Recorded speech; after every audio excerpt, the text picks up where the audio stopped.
but either way, hey, I wanted to talk about base hits.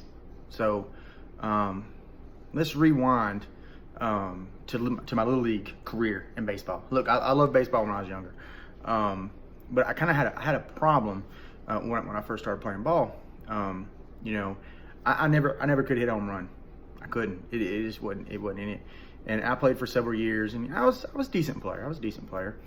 And I really wanted that home run. There was this other guy on our team that almost like every time he got up the bat, man, he hit a home run, right? And I really wanted that, man. I wanted it, And matter of fact, he got so good that he would like call the shots like Babe Ruth, And sometimes he'd hit it, sometimes he wouldn't. And my coach was actually very emotionally intelligent for us young kids, man. And he could really see that was starting to bother me. That he'd see me and I was on there swinging for the fence, and I couldn't connect, man. I just couldn't connect and get the home runs. So he pulls me aside one day and he tells me, he says, "Chad," he says, "I know what you're doing." He said, "You want that home run." And I'm like, "Yeah, coach, I want that home run." Well, he comes back and he says, "Look," he said, "that's not you." "What do you mean it's not me?" And I remember telling my dad what my coach had told me. My dad got mad. He was like, "Oh, you can't tell you you're not a home run hitter." But what he told me, he said, "Chad, you're a contact hitter.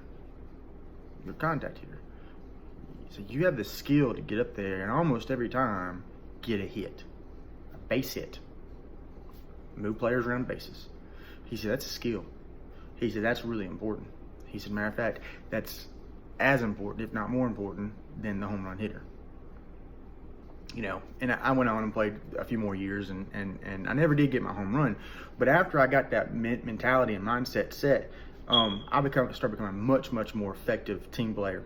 And that kind of resonated in like who I was, and was really important for my success moving forward, because I started really understanding the importance of getting the base hit, to move players, to make the team move, And I never got lifted up on anybody's shoulders, and I never got that kind of celebration, but I was an integral part of the team winning, right? So I started applying that same concept to basically everything I did moving forward, I really consider myself a team player and a base hit. I always still kind of had that void in me, like I really wanted to be a home run hitter, right? So I apply that stuff in, my military career and in my career in automotive manufacturing. And it really helped me accelerate and move up through the ranks. And then I became a production assistant manager. And, so thus far through my manufacturing career, I was consistent. I may not have been the rock star, but I was consistent in what I did, and that helped the team move, which ultimately helped me move up through the ranks. People recognize that. They recognize my consistency, and it paid well for my career. So I received this position, and it's over one of the premier departments in our manufacturing facility. It's the one that gets the most attention. Everybody's probably got that department that it seems to be the most critical, or the most important, or the most revenue is brought in from it. And this one pretty much checked all those boxes. And as my boss, which was a longtime boss, was a good friend of mine, and he did nothing wrong. In this scenario, he's walking me through the department. He's kind of giving me some briefs on some things he'd like to see, and we walk up to these two processes. These two processes have been in production for about 5 years or so. They've only got about 2 years left on their life expectancy. And he walks up, and it's two processes right there next to each other, and they're two-man operations. So you got 4 people, right?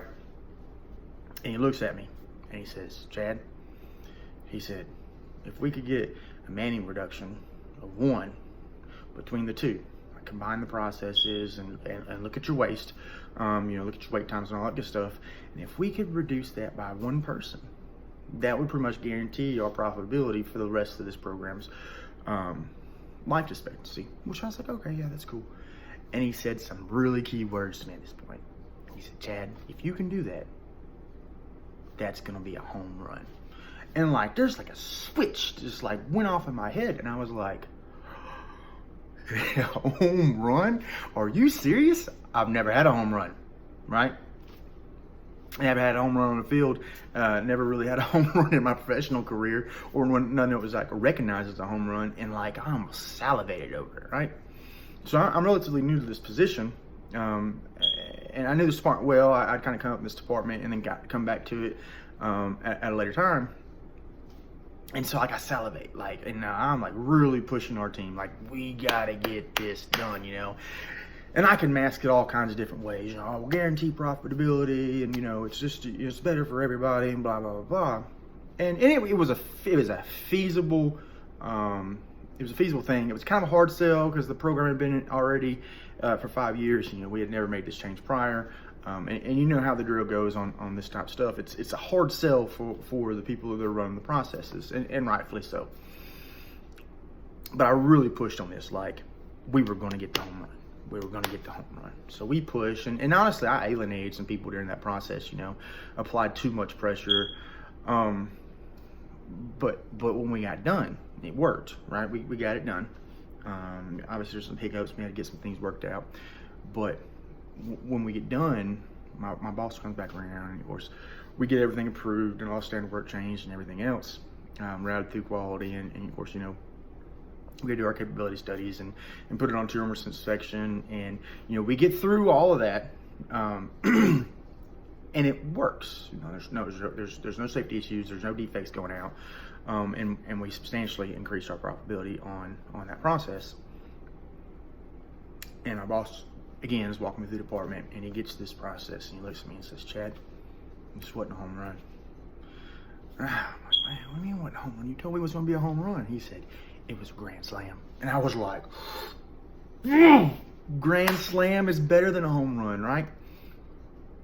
So like I'd go to meetings, and all these people were like, "Oh yeah, really great job. You know, this is awesome, blah, blah, blah, blah." Man, I really started almost craving this. It was like almost like a drug. It was like the celebration of such a great job that you did, Chad, you know? So that kind of set the tone for the next 4 to 5 years of my life. You know, I couldn't say I immediately switched gears, but through the next 5 years, I got further away from base hits. You know, it was the daily routine stuff that was getting all the players moving around the bases, and we're getting wins. And it was more about being the hero and getting the accolades, recognition. Now, these were still good things that were happening, but I was over-prioritizing things that would get attention opposed to things that really mattered and really got the overall culture of our company to where it needed to be. So, you know, why would I even make this video? It's to caution. Like, there's nothing wrong with getting a home run, you know, and there's nothing wrong with being recognized for the hard work that you do. But it is very important to stay grounded about why you're doing the things you're doing. If you're doing it for accolades, if you're doing it for recognition, you're probably doing it for the wrong reasons, you know. So, hey, I just want to throw that cautionary tale out there, you know, as one of mine. What happened is that basically that mentality proliferated throughout my leadership at that point, and to be really kind of self-righteous. You know, I drove my team. Yes, I wanted them to do a good job, and yes, I wanted our people to have time off and get things deserved and have good quality records and not have all these extra reports and all that stuff. But honestly, I really enjoyed the home runs. I enjoyed the home runs so much that I forgot how important the base hits were. You know, I would get up, and every time we were having a project, I was swinging for the fence. You know, I wanted all of it. Don't tell me we can't do all of it. I want all of it. You alienate your people. Let's face it. I don't care how great or how smart you are. You're not really the one that gets the things done. You know, in certain positions. You got to understand your people are the ones that get it done. And so, hey, I just caution y'all, man. If you're getting kind of caught up in that home run or grand slam mentality, back it off. Back it off. Start remembering what got you where you are, you know, if you did it the right way. And it's base hits. Base hits get you and your team around the bases to win the game. Hey, Chad Moore, signing out. Peace.